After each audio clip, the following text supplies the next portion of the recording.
Bonjour les enfants, je suis heureuse de vous retrouver pour notre méditation d'aujourd'hui qui a pour titre La connaissance qui sauve. Et si je vous dis 9 multiplié par 9, connaissez-vous le résultat? Pas si facile, n'est-ce pas?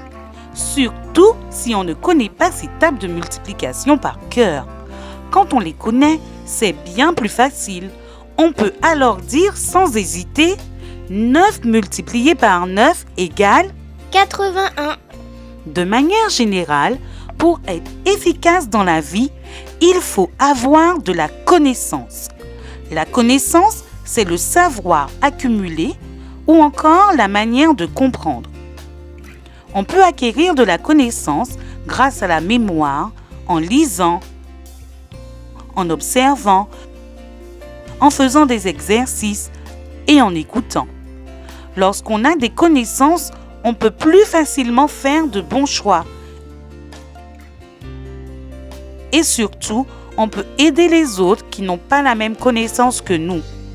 Avec la connaissance, on peut mieux comprendre notre environnement, nos devoirs, ainsi que les personnes proches de nous.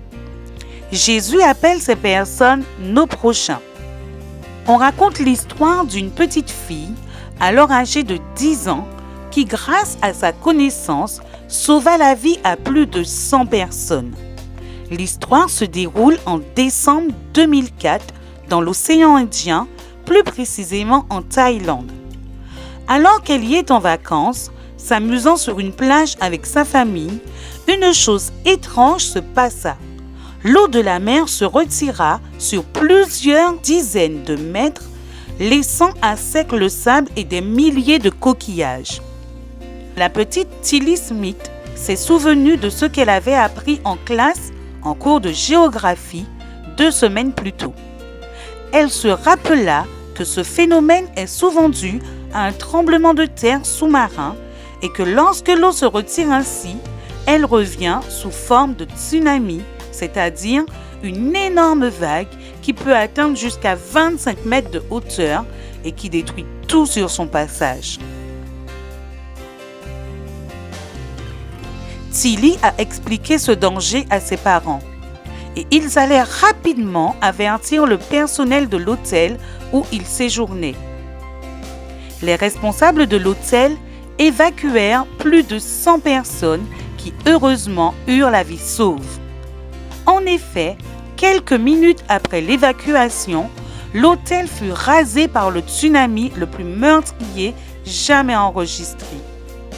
Vous savez, environ 300 000 personnes sont mortes ce jour-là. Mais grâce à Tilly, une centaine de personnes furent sauvées. Oui, elle choisit de mettre sa connaissance au service de ses prochains qui ignoraient le danger du tsunami. En effet, la connaissance peut sauver la vie. Et il en est de même dans la Bible.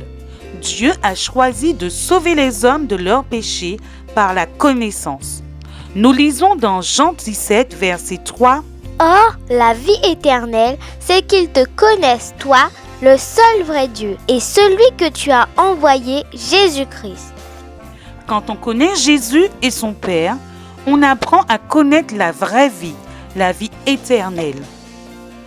Aujourd'hui, chers enfants, vous aussi vous pouvez partager la connaissance que vous avez concernant Jésus-Christ avec d'autres qui ne le connaissent pas, afin qu'eux aussi aient la vie éternelle.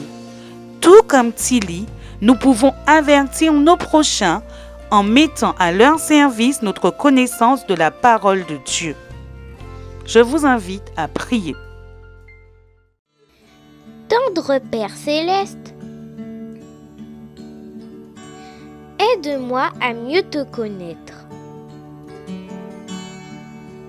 Aide-moi à aider mes prochains à te connaître également, afin que nous ayons la vie éternelle. Dans le nom de Jésus, Amen.